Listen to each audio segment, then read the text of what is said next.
La Universidad del Valle, la Escuela de Estudios Literarios y el Grupo de Investigación Narrativas saluda a todos los participantes y asistentes que continúan en la tarde de hoy.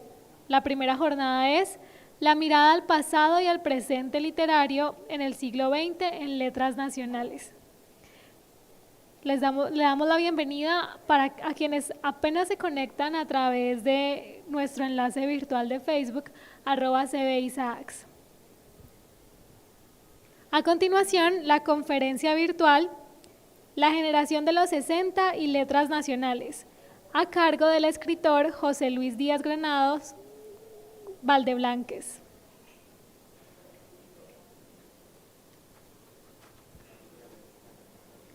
José Luis es poeta, novelista y periodista cultural. Ha sido presidente de la Unión Nacional de Escritores, miembro del Consejo Nacional de Cultura y delegado de la ministra ante dicho organismo, presidente del Fórum Pablo Neruda y asesor literario del Fondo de Cultura Económica, filial Colombia. Fue finalista, además, del premio Rómulo Gallegos con su novela Las Puertas del Infierno. Recibió el Premio Nacional de Periodismo Simón Bolívar con su entrevista al poeta Luis Vidales, Medalla de Honor Presidencial Centenario Pablo Neruda, otorgada por el Gobierno de Chile en 2004. Entre sus libros de poesía más recientes se encuentran El laberinto, El otro Pablo Neruda y Gabo en mi memoria.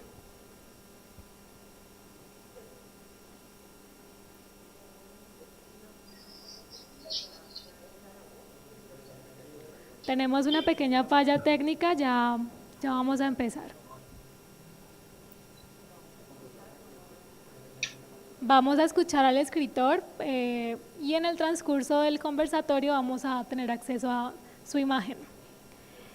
Esta conferencia estará moderada a cargo por el coordinador de redacción del periódico cultural La Palabra, Julio César Pino Agudelo, de la Universidad del Valle. Julio César es estudiante de último semestre del programa académico de licenciatura en literatura de la Universidad del Valle.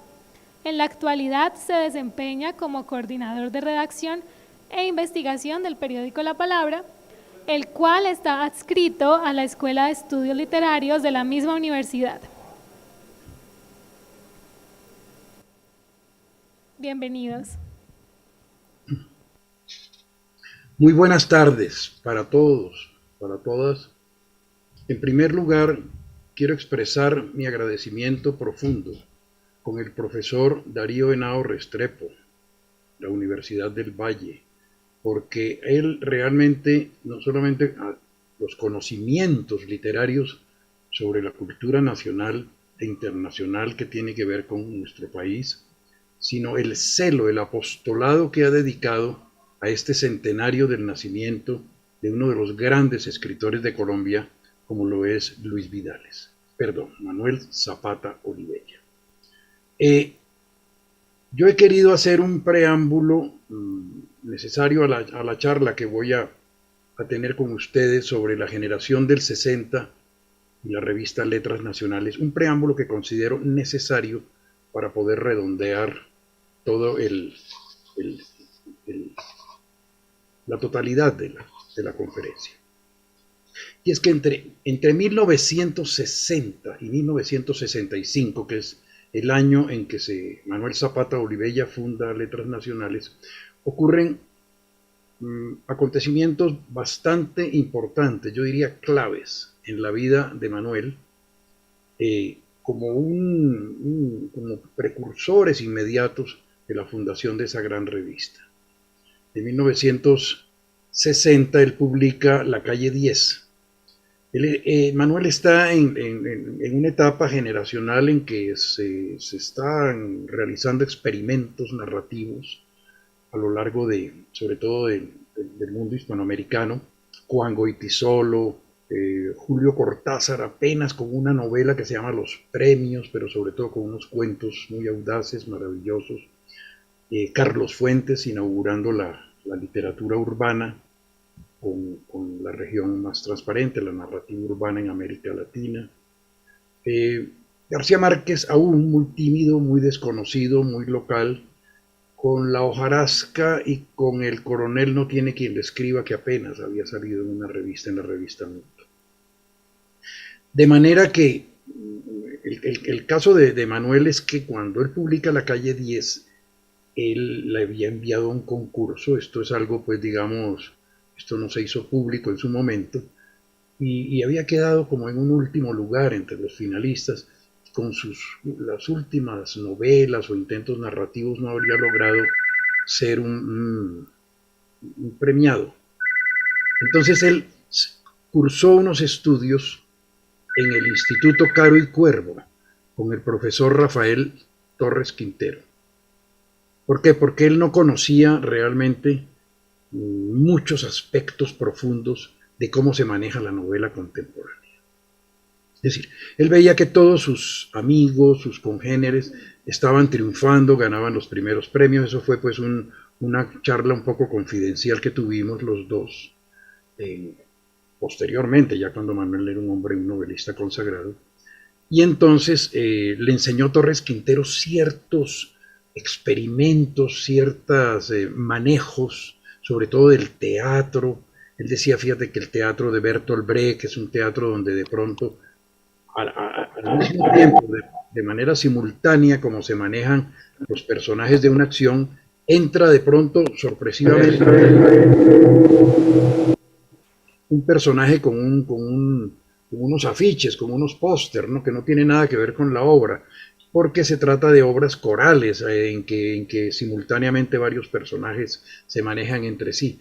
Entonces él ensaya con una novela, deja atrás una novela que es un poco al modo tradicional, que es Chambacú, Corral de Negros, que es sobre esa forma abusiva cuando el gobierno de Laureano Gómez asume el poder y no tenía todas las simpatías del gobierno de los Estados Unidos por su pasado franquista, pues muy poco pro-yanqui, como se dice.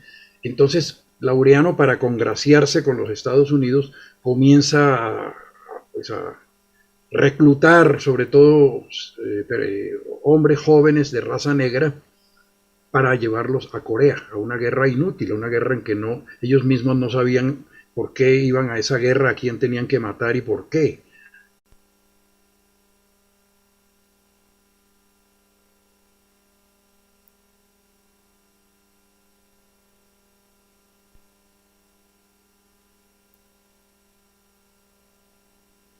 Américas en 1961. Posteriormente la publicó, yo tuve el honor, el privilegio, insinuado por la profesora y escritora Mariela Zuluaga ante Manuel, para que yo le la edición crítica, que salió muchísimos años después.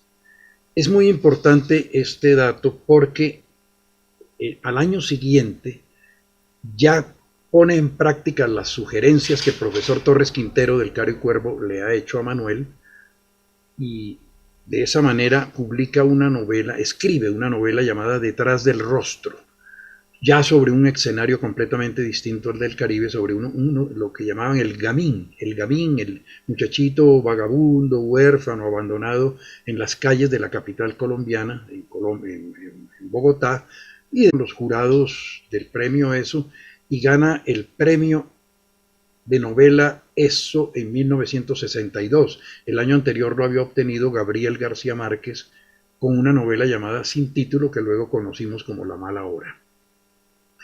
Manuel, por supuesto, entonces estoy hablando de este preámbulo por varias razones. Primero, porque Manuel por estas distintas actividades que tenía una especie de, llamémoslo así, no lo podría afirmar mucho en la vida de Manuel, lo conocí pues, y nunca fue un hombre rico, pero tenía cierta bonanza, cierta tranquilidad económica, ¿no?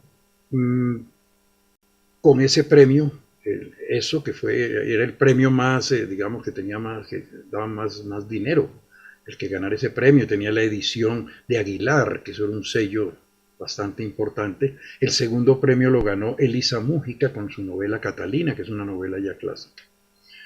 Manuel con ese dinero compró una casa en la avenida Suba, lo que hoy conocemos como Puente Largo, una casa muy linda, yo la conocí, pues claro, desde luego, y es fruto pues de esa bonanza, le alcanzó para comprar un pequeño carro, creo que era un Morris, no sé, era un carro pequeño. eh, Él vivía en el barrio Santa Fe con la catalana Rosa Bosch, su esposa desde 1960, y, y criaba a sus dos hijas de una relación anterior en La Paz, Cesar, que eran Harlem y Edelma. Edelma, una muchachita muy sensible que escribía poesía. Yo tuve el honor de prologar su primer libro, Ceremonia Inicial. Ella desafortunadamente falleció de una enfermedad, ¿cómo se llama? Inmunodeficiente, el lupus o artritis reumatoide, es que se me confunden esos términos, y me dio mucho dolor. Y Harlem, que tengo el privilegio de que es mi vecina, vivimos en el mismo conjunto y está aquí cerca, Harlem Zapata, eran unos estudiantes de bachillerato, y Manuel tenía esa cierta bonanza económica. Tiene un triunfo maravilloso en esos años 60, ya es años 62, 63, y es que su novela En Chimá nace un santo, que yo sigo considerando, que es su mejor novela, su mayor logro novelístico, sin tocar la Biblia Sagrada Negra de Changó el Gran Putas, y se gana el segundo premio, finalista del certamen más prestigioso de las letras hispánicas en ese momento, que es el premio Biblioteca Breve. Lo ganó Mario Vargas Llosa con su novela inicial La ciudad de los perros. Es decir, Manuel queda en segundo lugar. Salió una edición bellísima, lo recuerdo, de En Chimá nació un santo, Los milagros de Santo Domingo Vidal. Hay muchos productores mexicanos, digo muchos y no exagero, interesados en llevar al cine. No se ha podido por diversas razones que no vienen al caso llevar a cabo, pero es una novela muy hermosa esa vida de Santo Domingo Vidal. Y aparte de esto, es nombrado en un cargo público de gran importancia, que es director de Extensión Cultural del Ministerio de Educación Nacional. Ese cargo, sin ninguna exageración, equivale a lo que hoy es el ministro de Cultura. Eso después, cuando en 1968 se creó el Instituto Colombiano de Cultura, Colcultura, que ya tenía un rango casi ministerial, con el poeta Jorge Rojas, que era íntimo amigo del entonces presidente Carlos Lleras Restrepo. Llevó eso durante muchos años, dirigió el Instituto Colombiano de Cultura, que después se convirtió pues, en lo que hoy conocemos como el Ministerio de Educación Nacional.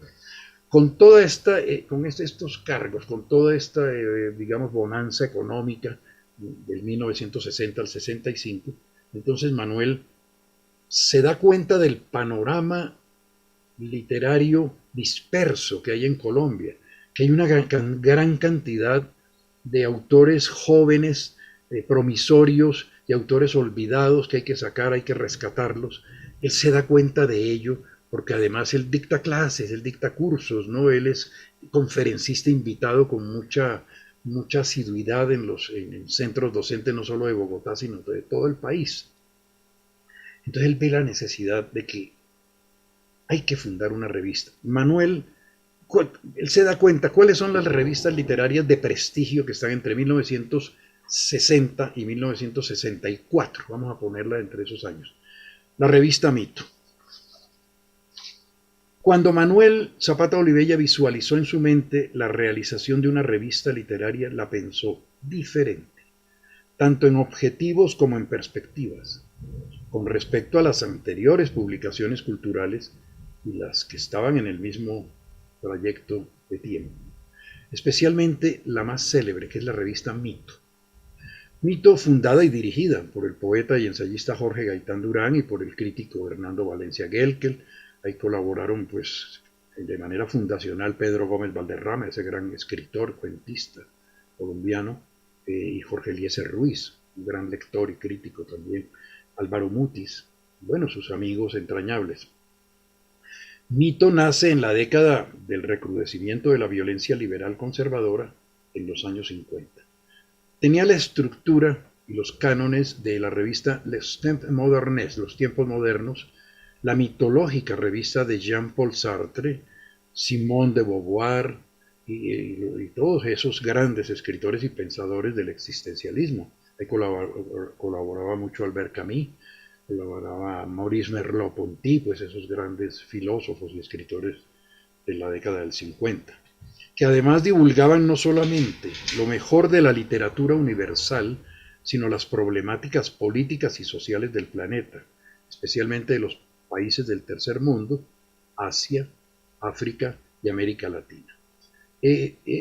Mito trata de hacer una imitación muy, desde luego, que es muy plausible, ¿no? Mito publica escritores hispanoamericanos, escritores colombianos, pero de mucha calidad, ¿no? Él medía mucho eso.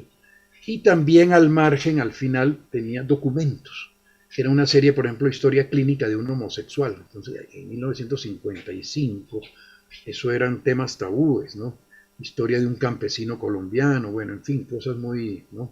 De mujeres lesbianas, de mujeres que habían sido infieles al marido, que eso era el motivo de los crímenes por ira e intenso dolor, que solo se castigaba a la mujer, nunca al hombre. Todo eso estaba denunciado en la revista Mito. Pero eran revistas, digamos, ahí salieron cuentos de un escritor desconocido entonces que era Julio Cortázar, traducciones de obras de teatro de Samuel Beckett, de pequeños monólogos de Beckett, de un cuentista mexicano que apenas tenía 25 años llamado Carlos Fuentes. Entonces tenía esas primicias la revista Mito. Ese fue como el ejemplo más próximo que tuvo Manuel para lo que él ya estaba pensando.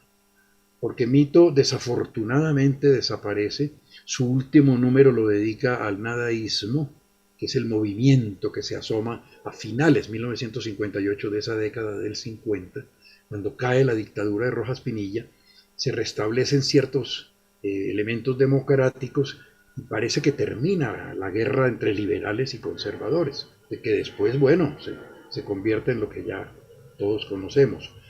Pero el nadaísmo es como lo que nace después de que esa violencia pues entra en un periodo de terminación, digamos, en lo que se refiere al bipartidismo, y el nadaísmo es ya la aventura libertaria, que se escribe con minúscula, con mala ortografía, que hacen la iconoclastia, se burlan de los líderes conservadores, sobre todo de la Iglesia Católica, incluso cometen un acto de sacrilegio en Medellín, en una basílica, parece que pisaron unas hostias, no está todavía muy bien claro eso.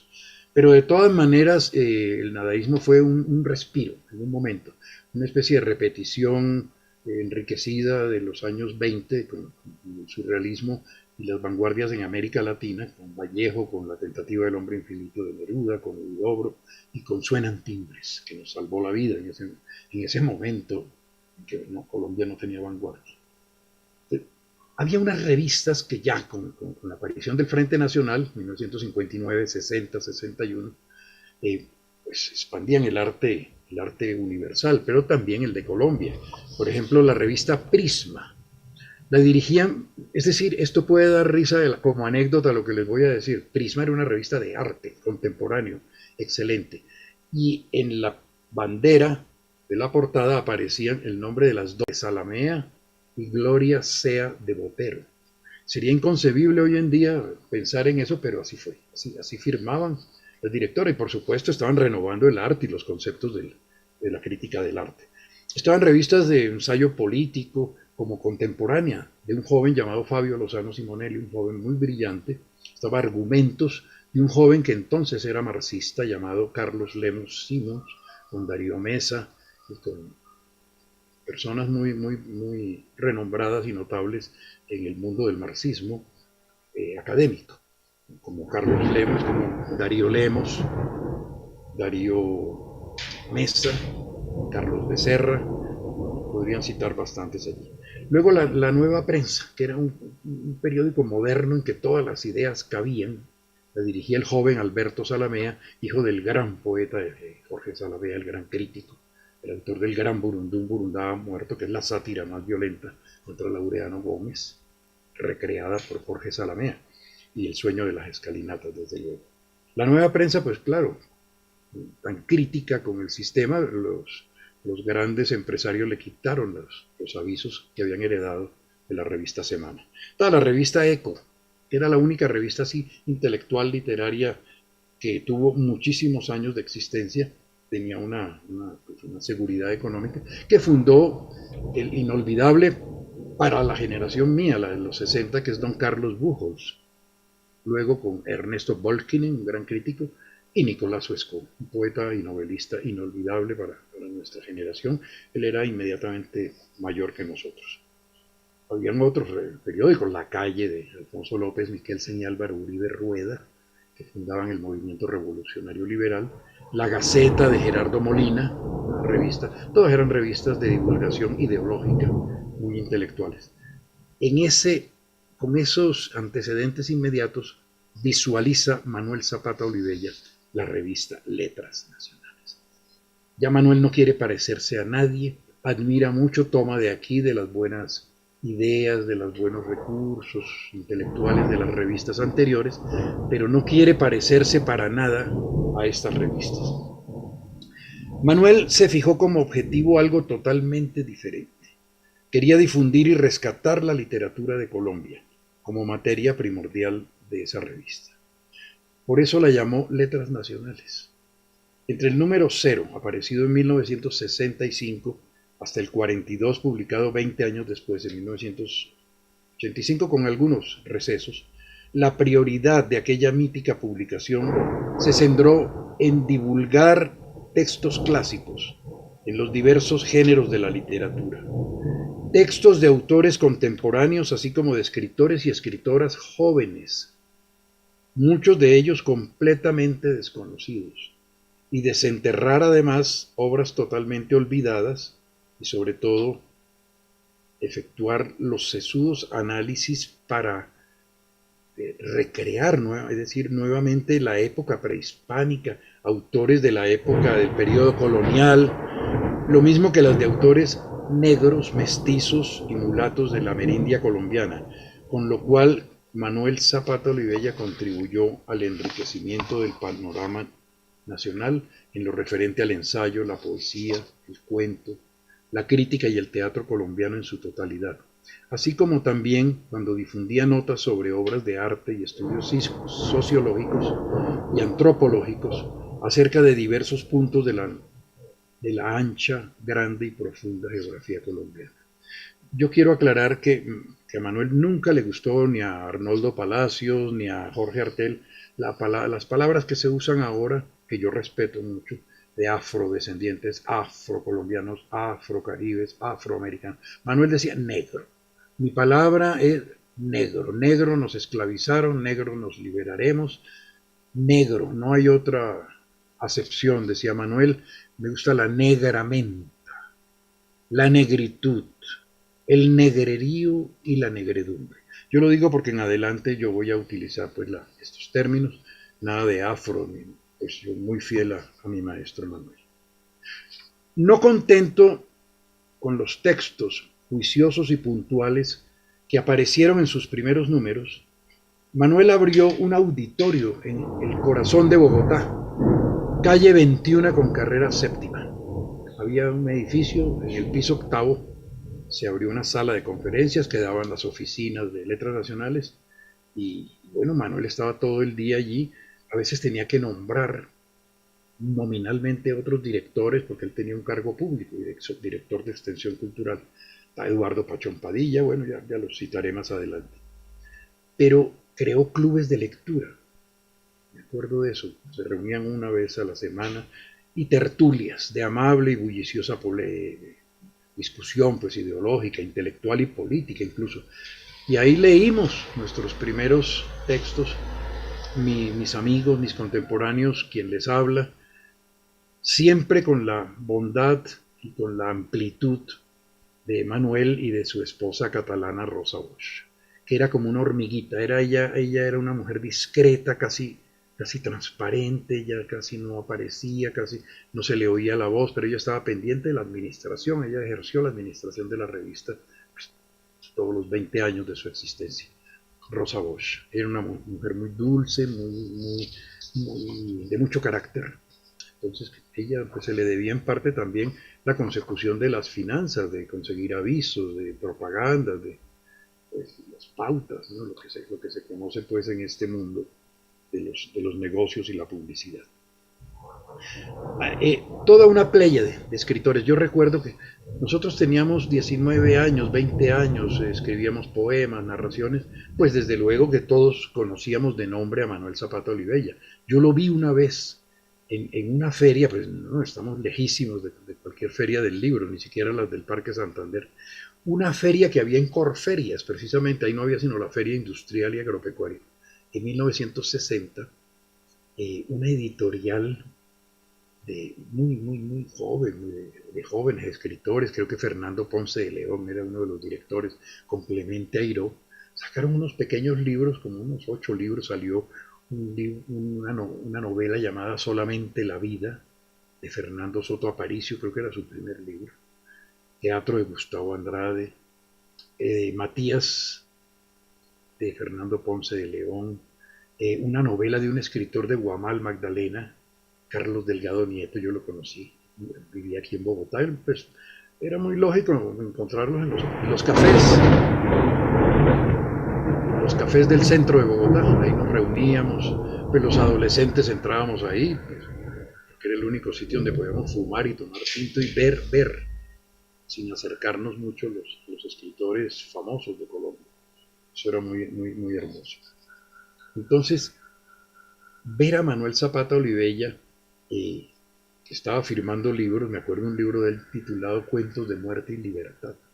Entonces éramos 4 muchachos de segundo, tercero bachillerato, como se decía entonces.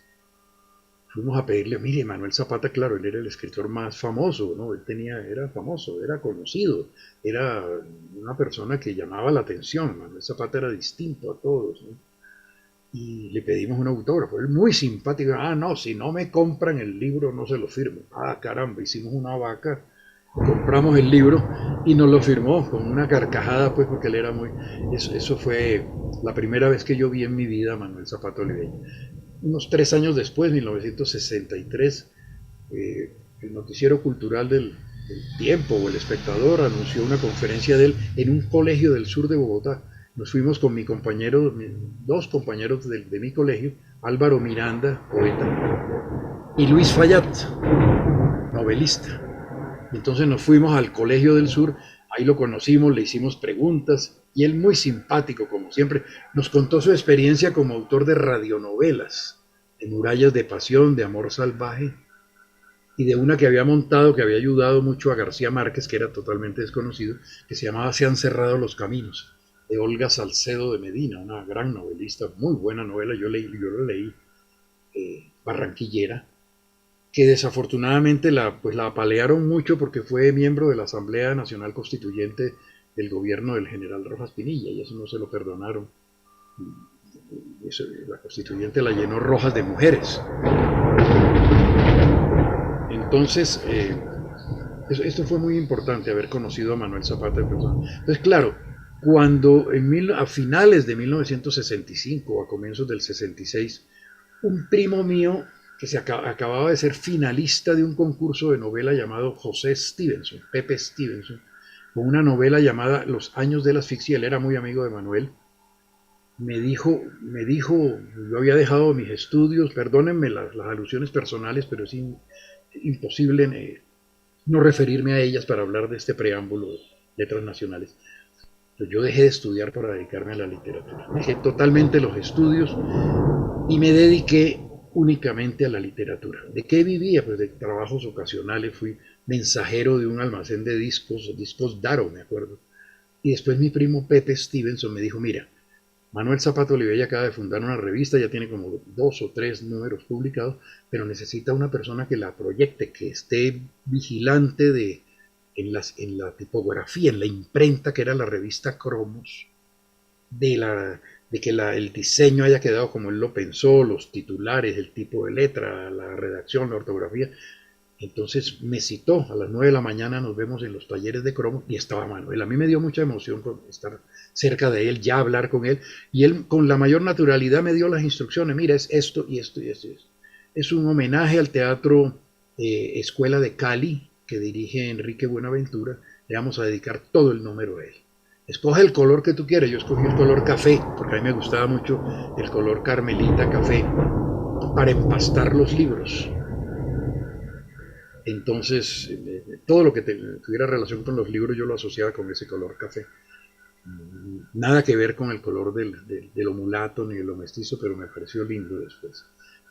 Hice el primer número, eso fueron como mes y medio que duró esa impresión.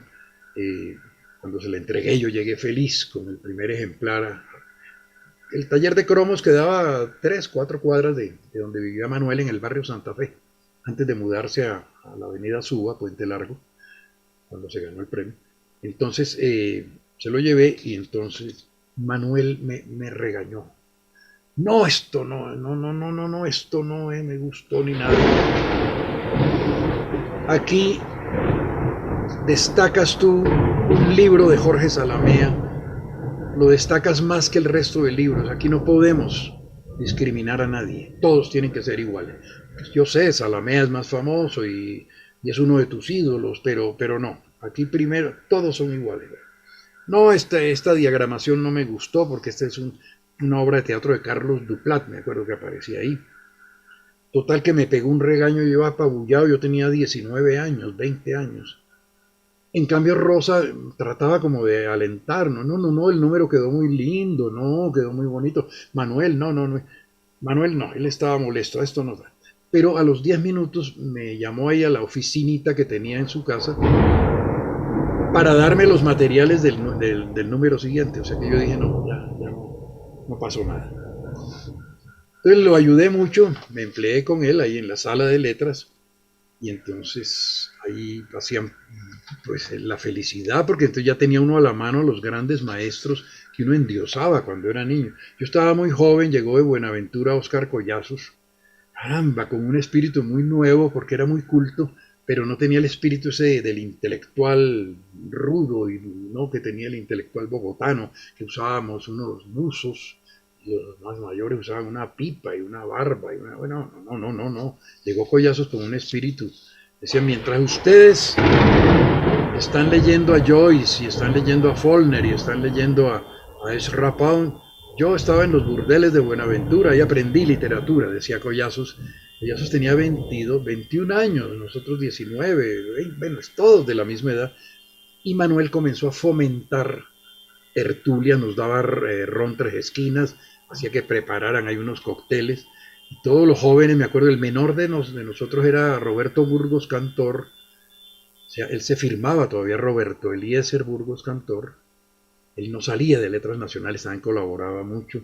El mayor era Policarpo Barón, que era el mejor cuentista y hasta ese momento de nuestra generación, era como una especie de Juan Rulfo, que tenía un solo libro y ya no había publicado más. Y luego, el menor de los poetas era un joven aristócrata bogotano llamado Juan Gustavo Cobo Borda, un poco distante, pero muy simpático también. Roberto era de los narradores. Y Luis Fayad, que publica su primer cuento, Justo Montes, allí en la revista Letras Nacionales, junto con otros escritores clásicos ya de Colombia, ¿no? Entonces, como Eduardo Pachón Padilla, como Gabriel García Márquez, que publica en uno de los números el guión de Tiempo de Morir, de la película Tiempo de Morir. Le dio el guión en exclusividad a Manuel Zapata Olivella, pues su amigo de siempre. En la sala de letras, entonces, no estábamos los jóvenes, nos reuníamos, pero llegaban autores que hacían presencia permanentemente ahí, como León de Greiff, Jorge Salamea, Arturo Camacho Ramírez, Darío Sampero, un poeta piedracelista. A veces iba el director de Colcultura, el futuro director de Colcultura, el poeta Jorge Rojas. Para nosotros, pues eran las figuras tutelares, ¿no? Para nuestra generación. Nosotros no queríamos mucho a los nadaístas. Pues después fuimos grandes amigos, pero nosotros no los queríamos mucho porque nos parecía que no eran muy del oficio literario, sino que eran más afines al escándalo, eran más propensos a hacer escándalo, a hacer show. Claro, toda la gran prensa les abría las puertas. Ellos salieron, la consagración fue en una revista brasilera llamada O Cruzeiro, que era donde publicó sus memorias Pablo Neruda, ¿no? Fragmentos.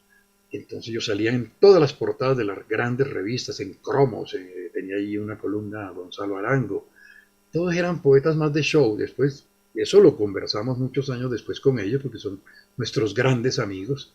Lo que hoy llamamos la generación sin nombre, éramos la generación posterior, que sí queríamos nuestro oficio, éramos como unos jóvenes novicios, como unos seminaristas, unos sacerdotes del oficio literario. Que sí queríamos, leíamos mucho y leíamos nuestros textos allí. Allí conocí en Letras Nacionales de 1967 a Mario Vargas Llosa. Toda nuestra generación estaba allí. Hugo y Roberto Ruiz, eh, Oscar Collazos, Fanny Buitrago, todos estábamos allí. Cuando Vargas Llosa llegó de Caracas, se acababa de ganar el premio Rómulo Gallegos con La Casa Verde, él tenía 31 años. Llegó con García Márquez estaba en Caracas y llegó. Eso fue una apoteosis, eso fue una locura, estaba eso lleno de gente, ese octavo piso de la Sala de Letras Nacionales. Después estuvo Manuel Escorza, el famoso poeta de Débora y el novelista de redoble por Rancas, que se mató en un accidente aéreo con Marta Traba, con Ángel Rama, con Ibargüengoitia. Venían para un congreso literario en Bogotá en el año 83. Una gran persona, el escritor peruano. Y hubo un momento, pues, estelar, yo diría, en la historia de la literatura colombiana entre los años 66 y 70, en que los acontecimientos más relevantes de la cultura nacional se desarrollaron en la Sala de Letras Nacionales. Es decir, porque eran los actos culturales, yo recuerdo, eran muy dispersos, digamos, prestaban el auditorio de la Biblioteca Nacional para una lectura de poemas de Eduardo Carranza o de Germán Pardo García o de Dora Castellanos, o el auditorio del Museo Nacional, donde se estrenó años después Manuel Zapata Olivella, El abridor de caminos. Sí, eran auditorios muy, muy específicos, ¿no? Pero es que Letras Nacionales aunaba a todos los narradores, poetas y críticos como un antecedente de la Casa de Poesía Silva, pero la Casa de Poesía Silva solo fue para poetas. Es decir, era un auditorio lírico, ¿no? En la Casa de Poesía Silva allá jamás leyó un narrador o un novelista, ¿no? Es decir, estuvieron desde luego, pero no en ese sentido.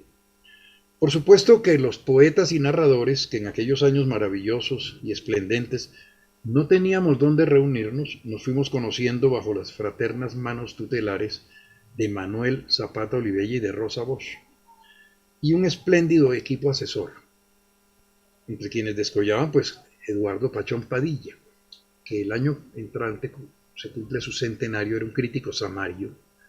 Él escribió cuentos que nunca publicó, pero bueno, él publicó las más importantes antologías de cuento colombiano. Fueron 4 volúmenes y en distintas generaciones. Estaba José Stevenson, a quien ya me referí, quien fue director, con Eduardo Pachón, fueron directores de Letras Nacionales. Un editor que me dicen que vive, éramos muy buenos amigos, pero después él se escondió del mundo, llamado Jacobo Naidorf. Él era judío, él vivía en el gueto judío, que es lo que hoy conocemos en la calle, entre la calle 26, por el cementerio, y la calle 32, más o menos. Ese era el gueto judío, estaba la sinagoga, que ahora es la Asociación Cristiana de Jóvenes, qué curioso. Y todavía las casas con rejas, con la estrella de David. Ahí conocía a Sriel Bibliovich, de una generación posterior a la mía. También estaba ese gran crítico y diseñador Gabriel Pulesio. Él diseñaba muchas de las ediciones de Letras Nacionales. Y desde luego los poetas ya consagrados anteriores al nadaísmo, los cuadernícolas, como Fernando Arbeláez, novelistas como Manuel Mejía Vallejo. Y de manera eventual pues llegaban colaboraciones, porque Manuel era muy amigo, y ellos muy adeptos de Manuel, de clásicos, de escritores ya consagrados, como Alejo Carpentier, como Ernesto Sábato, como Jorge Icaza, como Vicente Gervasi, el venezolano, el ecuatoriano Cristóbal Garcés Larrea, y ese extraordinario poeta norteamericano negro, muy amigo de Manuel, quien le dio su posada, en Nueva York cuando Manuel fue vagabundo, Langston Hughes. Langston Hughes también estaba en la bandera de la revista Letras Nacionales. Entonces, ahí se dedicaron números, por ejemplo, pues ya el que me tocó proyectar a mí, dedicado a Enrique Buenaventura y al Teatro Escuela de Cali, a los 70 años de León de Grave, a la publicación pues exclusiva de Tiempo de Morir de García Márquez, y a esa portentosa obra de ciencia ficción de René Rebetés. La admiraba mucho a Rebetés. La poesía entrañable de Fernando Charri-Lara y de muchos clásicos de nuestra lírica. Nunca faltaron homenajes a autores también no colombianos, latinoamericanos y de España, como Pere Calders, un novelista muy poco conocido, catalán. José Lezama Lima y Roberto Fernández Retamar, el director de Casa de las Américas. Nosotros, digamos, la generación de los años 60 que ha tenido tantas denominaciones, la generación desencantada, han dicho, generación de golpe de dados, dijo James Alstrom, un gran estudioso de la obra de Manuel Zapata Olivella. Habían dramaturgos, novelistas, ensayistas, poetas, nacidos en, digamos, entre 1938 y 1950. Y estábamos haciendo los primeros pinitos en la creación literaria y allí encontramos pues el permanente y estimulante y acogedor medio pues para podernos expresar. Ahí pues perdimos las timideces, pues, vivíamos felices y nos conocimos todos, ¿no? Con esa generosidad y esa rienda suelta que le dio Manuel y con su compañera Rosa Bosch a la literatura de esos jóvenes anónimos. Yo hoy dije, pues mi primera lectura el 13 de junio de 1967 se la dediqué a Víctor Mayarino, que se acababa de morir ese día, había muerto, dicen que por suicidio, no sé, Víctor Mayarino, ese gran declamador y gestor de la cultura colombiana, padre de actores, Víctor Mayarino, una persona que en Bogotá tuvo mucho influjo, con poemas que declamaba inventados por él llamados los pregones de Bogotá, que fueron muy populares en su tiempo. José Stevenson me presentó, pues todos éramos anónimos. ¿Quién nos presentaba? Pues nosotros mismos. Y posteriormente leyeron sus primeros textos, que luego publicaron en la revista, Juan Gustavo Cobo Borda, María Mercedes Carranza. Ahí nos conocimos. En un fin de año de 1966, ella tenía una página llamada Vanguardia en el Siglo y ahí nos conocimos. Nos presentó Manuel Zapata al grupo de jóvenes que estábamos ahí, Álvaro Miranda, Carlos José Reyes en el teatro, Germán Espinosa, Policarpo Barón, Oscar Collazos, Humberto Valverde, Darío Ruiz Gómez, Alberto Duque López, Carlos Duplat, Roberto Burgos Cantor, Luis Fayad, muchos que ya he nombrado, José Antonio Salazar Cruz, que lo volví a ver, él no volvió a escribir poesía, me lo encontré hace muy poco, a Gerardo Azcárate Calero, con quien fuimos a ver a Evtushenko, recuerdo, sus primeros libros, era el único de los poetas jóvenes, pues todos vivíamos arrancados, era el único que tenía carro. Yo no sé si era que el carro era de él o de una novia muy linda que tenía. Es el padre de la famosa actriz Alejandra Azcárate. Vive en Cali. Gerardo, muy amigo, pues no nos hablamos de vez en cuando. Gérrimo, inolvidable editor, Gerardo Rivas Moreno, ahí nos conocimos, ahí estuvo en ese magisterio maravilloso de Manuel. David Bonels Rovira, el menor de la generación sin nombre de los poetas, allí estaba. Y dirigió fugazmente Letras Nacionales en el año 70. Pero luego vendría, después de un receso de varios años, una oleada de textos maravillosos de los autores, los antes citados, y otros como Antonio Mora Vélez, el precursor de la ciencia ficción en Colombia. Fundó El Túnel con José Luis Garcés González, uno de nuestros grandes narradores, indudablemente, un gran amigo y un gran promotor cultural, José Luis.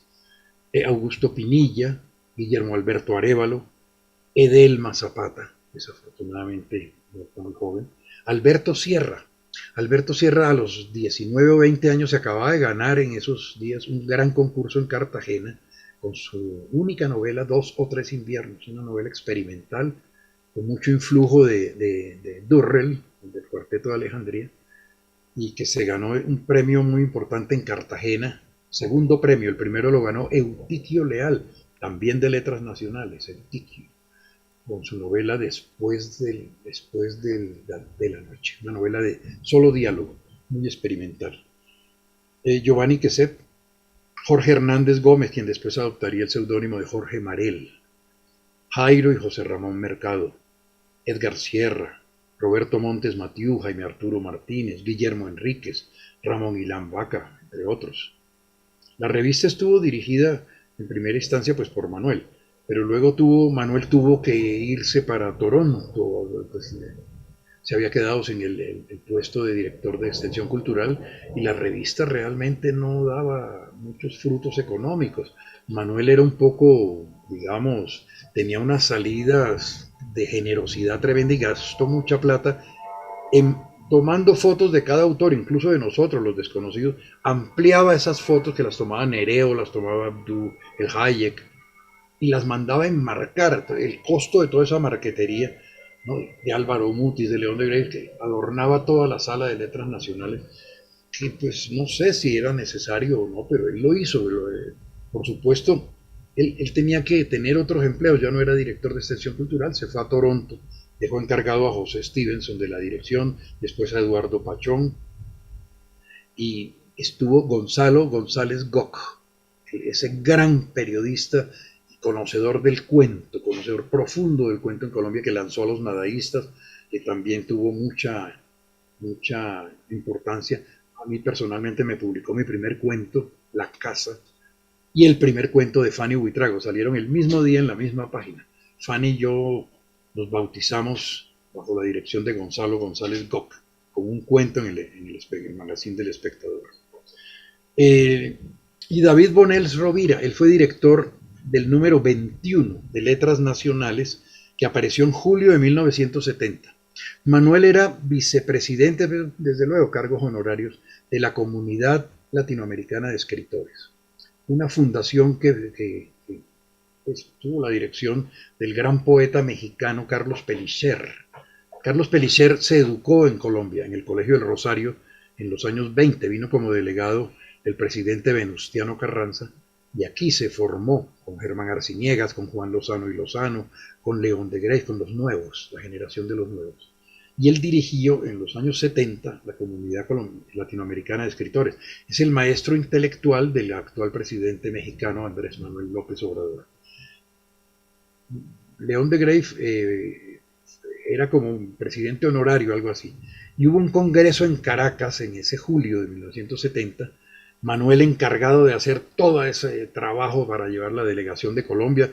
Yo tuve el privilegio de ir, era como con Fanny Buitrago, David Bonels, Carlos Peroso, éramos los jovencísimos de esa delegación donde estuvo Neruda, y conocimos a Neruda, Pablo Neruda, estuvieron grandes intelectuales de América Latina.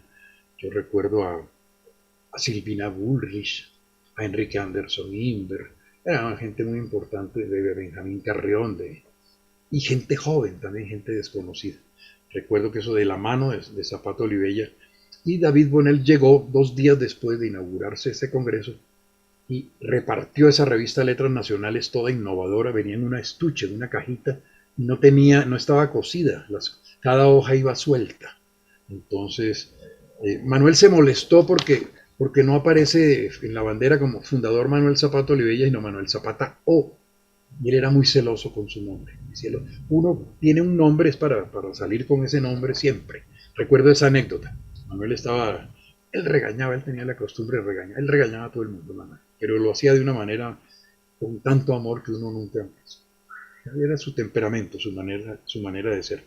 Ahí estaba Germán Arciniegas, que era el embajador de Colombia en Venezuela, y un mes después lo expulsaron, lo declararon persona no grata del gobierno de Rafael Caldera, porque él dijo, estaban exigiendo documentos legales a los colombianos que se iban, migraban por miles a Venezuela, y entonces él dijo, pero ¿de qué se quejan? Bolívar entró a Colombia indocumentado, lo declararon persona no grata a Arciniegas. Bueno, en diferentes ediciones, como dije anteriormente, de Letras Nacionales, mis contemporáneos, la generación del 60, publicó sus cuentos, sus poemas, y también entrevistas, ensayos sobre otros autores consagrados a los cuales Manuel Zapata encargaba. Él nos encargaba, escriban sobre tal autor, y nosotros aceptábamos. Fue así como Germán Espinosa, que era el único que tenía libro publicado en 1965-66, ese volumen de cuentos titulado La Noche de la Trapa, extraordinario libro de cuentos, ópera prima de Germán. Entonces Manuel le dijo que escribiera, le encargó que escribiera un artículo sobre los 70 años de León de Greiff, y lo tituló León de Greiff, el lúbrico, el irónico y el musical. Óscar Collazos escribió sobre el teatro universitario en Colombia, un documento importante en 1966, cuando apenas el teatro estaba sacando sus primeros grandes logros. Juan Gustavo Cobo Borda publica uno de sus primeros ensayos, Gabriel García Márquez, Mito y Realidad en 100 años de soledad. 100 años de soledad tenía 3 meses de haberse publicado, en 1967. Gerardo Azcárate Calero, Jorge Gaitán Durán, Angustia Vital. María Mercedes Carranza, Guillermo Alberto Arévalo y David Bonels Rovira se refirieron con asombrosa capacidad analítica a la obra del poeta cartagenero Luis Carlos López, El Tuerto. Luis Fayad realizó una importante encuesta sobre el teatro de cámara, muy importante. Quien les habla publicó una nota crítica sobre el primer libro de un escritor que tenía mi edad, Rafael Humberto Moreno Durán, titulado Juego de Damas, una meditación infinita. Hay que poner de presente que cada número de la revista iba acompañado de dibujos e ilustraciones de prestigiosos artistas, tanto nacionales como extranjeros, de todas las generaciones. Allí recuerdo yo a David Consuegra, que además era un gran hombre de diseño, de publicidad muy original. David Consuegra, un hombre que dejó una impronta bastante notable en el diseño, en el arte nacional. Estaba Fernando Oramas, quien era considerado por Luis Vidales, como él decía, Fernando Oramas con Alejandro Obregón es el mejor colorista de Colombia. Oramas, muy conocido por sus murales sociales y su pintura política. Augusto Rivera, muy conocido con esos trazos picasianos, maravillosos, inolvidables. Julio Abril, no el escritor, el papá de Juan Manuel Lugo, sino Julio Abril, el escultor santandereano, importante social, que es un busto, hizo bustos de Bachué, de nuestra olvidada mamá Bachué, y bueno, también se veían ilustraciones de Juan Manuel Lugo, hijo del otro Julio Abril, el periodista. Enrique Carrizosa, Luis Borovio, fueron muy conocidos en su momento. Indalecio Camacho, que no solamente ilustró y diseñó ediciones de la segunda parte, la segunda época de Letras Nacionales, sino que también fue colaborador muy asiduo de la revista con cuentos y con textos poéticos. Edelmira Maza Zapata ilustró también Letras Nacionales, hija de Delia Zapata Olivella. Aquí aparecen dos nombres que parecen un poco excéntricos, Alfonso de Nauville y Edouard Vieux, entre otros, que ellos habían hecho ilustraciones para unos libros de la Colombia de principios del siglo, Colombia pintoresca se llama el libro, y deslumbrantes fotografías de ese gran artista colombiano y creo que el mejor fotógrafo que tuvo en su vida Manuel Zapata Olivella, que tuvo para la vida de él, para la iconografía de Manuel, que fue Nereo López. Nereo fue uno de los grandes fotógrafos. Él ilustró con sus fotografías la biografía que yo escribí de Manuel Zapata Olivella, La forja de un rebelde, que a pedido del propio Manuel Zapata escribí para cuando ganó el premio Vida y Obra que otorgó el Ministerio de Cultura. Hernando Olivares, también un fotógrafo maravilloso. El número 20, ya bajo la dirección del novelista y pintor José Stevenson, Pepe, enseñó una carátula muy original, pero única, es decir, ya Letras Nacionales tenía su logo de las letras, ¿no?, en el título. No, Pepe como era pintor, pues hizo una carátula con alegorías colombianas y con el cuervo de Poe, bueno, una cosa muy original, de todas maneras fue algo espectacular, y un ensayo extenso del propio Stevenson titulado 10 años de la crítica en las artes plásticas en Colombia. Letras Nacionales fue algo más que una revista fundacional en el mejor sentido del conocimiento y divulgación culturales de Colombia en el siglo XX. Fue una aventura intelectual que dejó impronta para las generaciones posteriores en Colombia y una empresa que aportó en lo mejor de su recorrido el rescate de una deslumbrante literatura en buena parte ignorada y olvidada. En buena hora la Universidad del Valle, emblemática por su amor inalterable a todas las manifestaciones del arte y la cultura, en cabeza del decano literario, profesor y gran amigo Darío Henao Restrepo, se ha dado a la ejemplar tarea de reunir en heroica concentración de esfuerzos y voluntades de su magnífico equipo asesor, no solo la valiosa e inconseguible colección de la revista Letras Nacionales, con la totalidad de sus 42 números, sino las obras completas de Manuel Zapata Olivella, ahora, con ocasión del centenario de su natalicio. Esto es un apostolado que, verdad, Darío, a mí me emociona y los colombianos te lo van a deber siempre, siempre, querido Darío. Allí, en esas obras están publicadas y guardadas en hermoso estuche. Hola, ¿me escucha, profesor? Por ahora, 13 de los 26 libros del escritor de Lorica. El escritor, el antropólogo, el investigador y el vagabundo. Sobre esta inmensa epopeya, donde se hace cada vez más colosal su excelsa calidad literaria, a la par de su indeleble magisterio cultural, Manuel, en la generación de escritoras y escritores que en aquellos remotos años 60 y 70 no éramos nadie, pero queríamos serlo todo. Muchas gracias. Muchísimas gracias al escritor José Luis Díaz Granados por su conferencia. Damos paso a las preguntas del público asistente. Bien, José Luis, como muy bien lo mencionabas al final de tu intervención, calificaste a la revista Letras Nacionales como una aventura intelectual. Evidentemente, tal como lo dijiste en tu intervención, Letras Nacionales fue más que una revista, fue, si se quiere, una vitrina para todos estos escritores que apenas estaban surgiendo. También fue pues una oportunidad para crear comunidad literaria o intelectual, si se quiere, porque pues tal como lo mencionabas, Manuel Zapata Olivella organizaba tertulias literarias en donde estos escritores pues se leían entre sí, y también fue, digamos que uno de los primeros intentos diría yo, de crítica literaria, ¿no? Porque también se escribía crítica literaria. Entonces mi pregunta es, José Luis, y viéndolo un poco como en retrospectiva, y tomando también un poco lo que hizo Noé Gitrick en Argentina, por ejemplo, cuando hizo ese valiosísimo trabajo de recoger la historia crítica de la literatura argentina, te pregunto, viéndolo en retrospectiva, para ti, ¿cuál sería, digámoslo así, el papel el papel que podría cumplir, el lugar que tendría la revista Letras Nacionales en una historiografía de la literatura colombiana y de la crítica colombiana?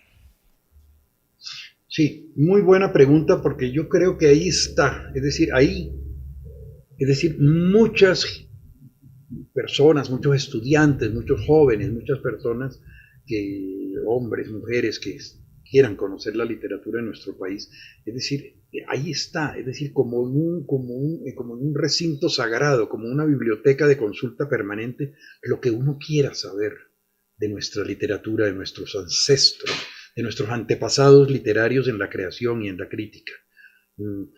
Ahí está, es decir, no basta consultar los números que afortunadamente pues la Universidad del Valle ha rescatado en su totalidad, los 42 números de Letras Nacionales. Qué mejor, digamos, oráculo, qué mejor sitio para consultar lo que nosotros queremos en sus diversos índices temáticos de cada uno de los 42 números. Ahí están todas las generaciones colombianas jóvenes, clásicas del siglo XIX, hombres, mujeres, porque ¿no? Manuel no tuvo reparos jamás y no estaba pues ese acercamiento todavía pues bueno, nos tocó los 60, que también fue la liberación femenina, ¿no? Pero ahí está todo, es decir, el aporte que hizo Manuel Zapata Olivella, de que ya lo tenía en la mente él y que se asesoró muy bien durante estos 42 números, está allí para las presentes y futuras generaciones de literatos y literatas colombianas.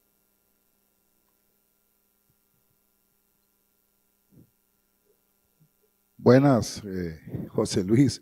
Pues es un placer escucharte este viaje y agradecerte el reconocimiento que haces al trabajo, no solamente nuestro, de la Universidad del Valle, que he tenido pues la fortuna de liderar junto con la Universidad de Cartagena, la Universidad de Córdoba, la Universidad Tecnológica de Pereira, el Ministerio, el Instituto Caro y Cuervo, de la Biblioteca Nacional de Colombia, y muchas otras personas como tú y como muchos investigadores que en estos últimos 3 años que hemos trabajado en el proyecto ya de Manuel, nos han dado la mano. Pero no quiero desaprovechar el momento para preguntarte de la concepción que tuvo la revista cuando uno ve la bandera inicial. Ahí estaba Belisario Betancur, ahí está Mario Lacerna. O sea, había un espectro de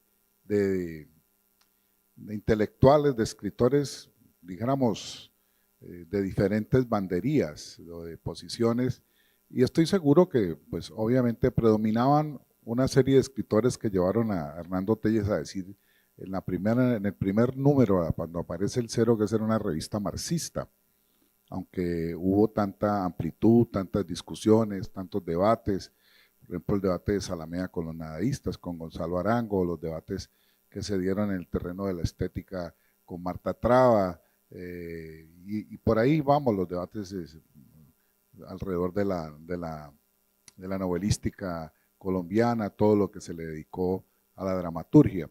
La pregunta va entonces a que nos hables un poquitico como de los entretelones, de las posibles tensiones, de los debates, digamos, en un terreno que es muy importante, que siempre está detrás de estos proyectos, y era como las discusiones, dijéramos, de carácter político o ideológico o estético, que uno leyendo la revista se da cuenta de que Manuel fue muy amplio, la revista fue muy amplia y nunca se eludió, dijéramos, el debate y esa excelente iniciativa de tener siempre al inicio de la revista los pro y los contras.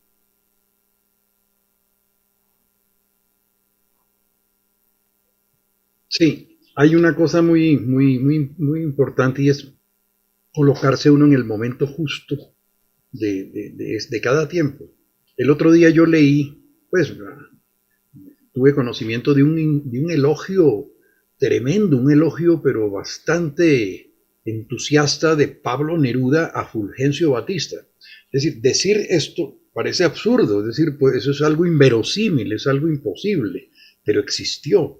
¿Por qué? Porque Batista en 1940 fue presidente de Cuba por primera vez y estaba en la Segunda Guerra Mundial, eran los aliados, ¿no?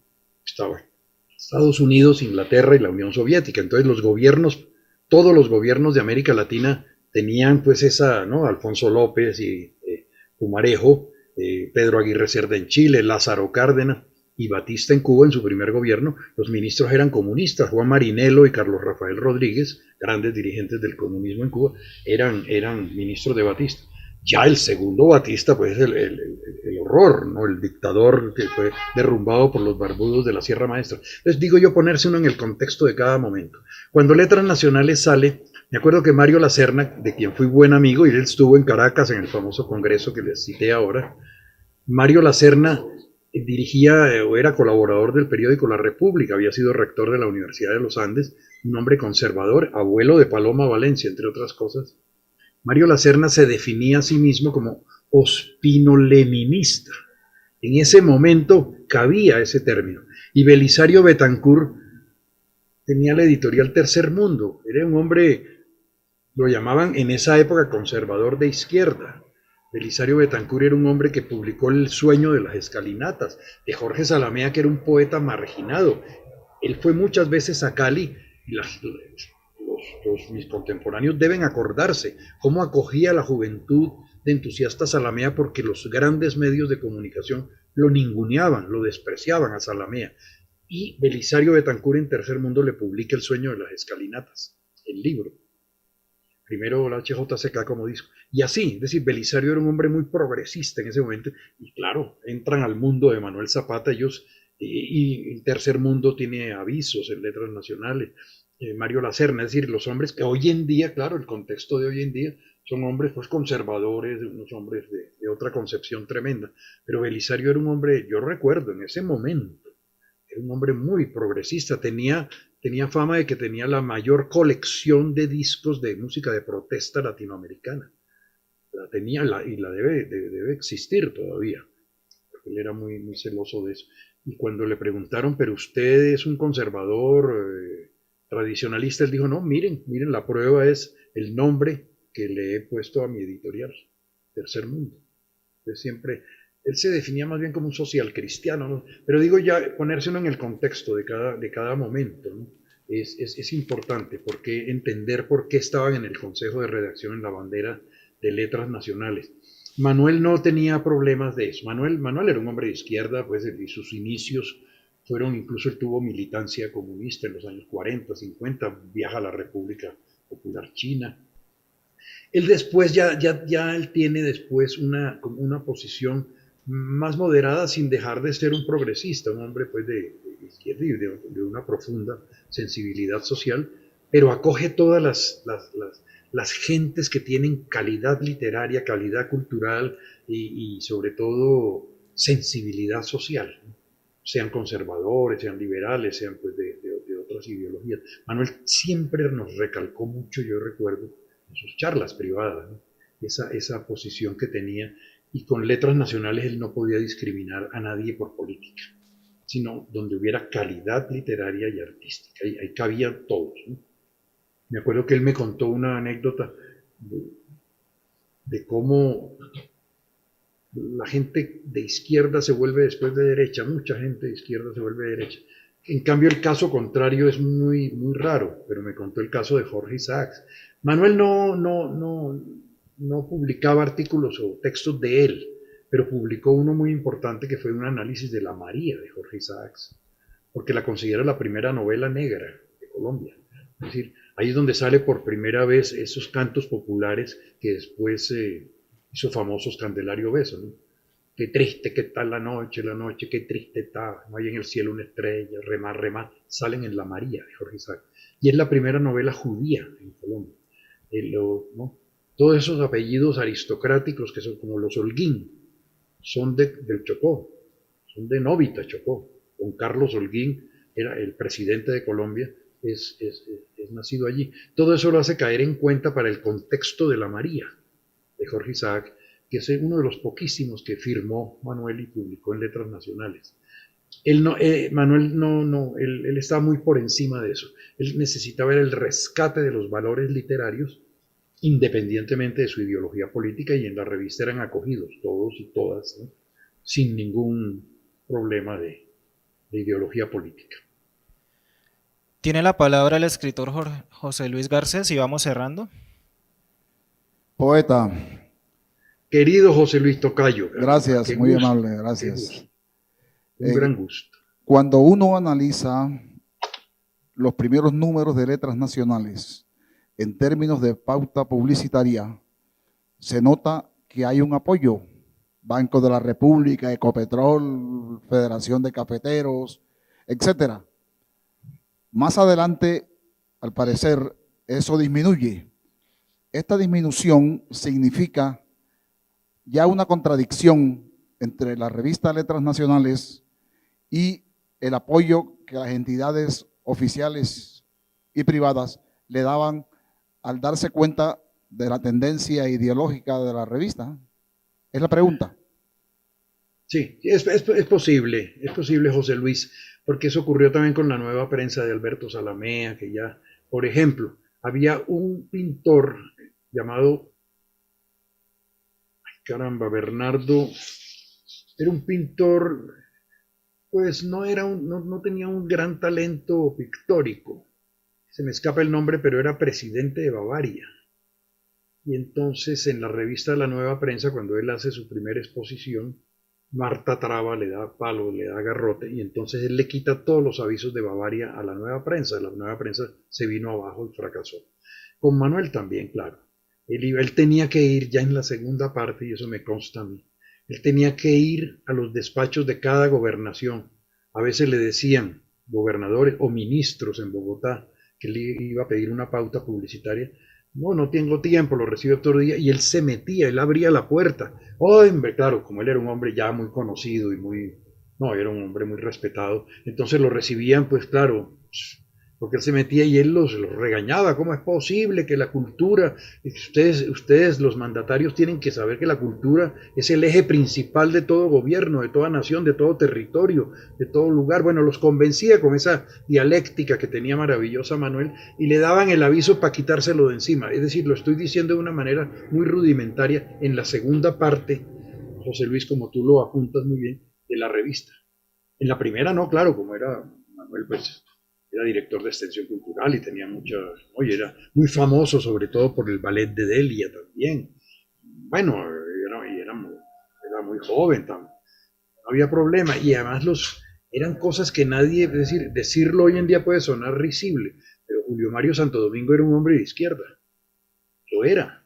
Es decir, eso puede resultar ahorita imposible de creer o risible, pero era un hombre de izquierda. Es decir, era un progresista y apoyaba cosas ¿no? Ellos apoyaban. Hernando Santos, el director del Tiempo, ya sucesor de Eduardo Santos, el viejo, y de Calibán. Hernando Santos apoyaba todas las manifestaciones de izquierda, a los pintores y a los poetas, gente de izquierda, les publicaba allí. No, es decir, se veían, pero eso va evolucionando. Entonces ya Manuel no es lo mismo Letras Nacionales de 1965, 68, 70, al Manuel de 1984, 85, en que ya con las uñas hacía esos números para dedicarle a ver si lo apoyaban. Entonces ya le dedicaba a cada departamento, me acuerdo, fueron muy pocos, no todos los departamentos lo apoyaron. Lo apoyaron los de la costa, sí, de La Guajira, el Cesar, el Magdalena, de Córdoba, Sucre, pero Bolívar. Pero ya Manuel estaba, no, y además estaba Manuel completamente poseído por Changó el Gran Putas, que fue desde 1963 a 1982. Él duró 20 años en secreto escribiendo esa saga, esa novela.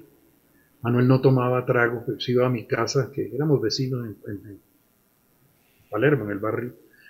Se iba y entonces veía partidas de boxeo, no tenía televisión, porque él tenía unos altibajos económicos bruscos, ¿no? Eso lo recuerda muchos amigos, eso lo sabe Mariela Zuluaga, si nos estaba oyendo o viendo, que está escribiendo o ya terminó la novela que se llama La Catalana, sobre la vida íntima de Rosa Bosch. Los problemas económicos eran bruscos, en Manuel eran muy bruscos, tremendos, unos altibajos. De pronto tenía mucho dinero y de pronto no tenía un peso. Y así, la revista era un milagro ya en su segunda parte.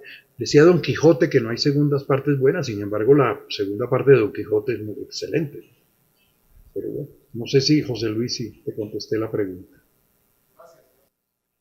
Muchísimas gracias, escritor José Luis Díaz Granados.